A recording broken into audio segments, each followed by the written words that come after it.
Hey guys, welcome back to our YouTube channel. In this video, we will learn on how to log into your green employee account. So let's get started. First, open any browser of your choice. Then in the search bar, type in green employee login, then hit enter.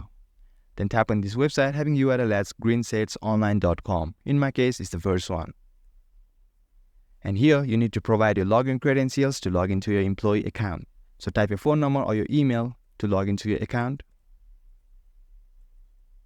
Then tap on the sign in button. Then you will need to provide your password to log into your account. So go ahead and type a password in the text field given for your password. And when that's done, tap on the sign in button. And then you will be logged into your account successfully if you got your credentials correct. And guys, that was it. I hope you found this video helpful. If you did, give this video a thumbs up and subscribe to our channel TechUp for more contents like this. Don't forget to hit the notification bell to never miss an update, and feel free to drop any of your queries or questions in the comment section below. I'll get right back to you.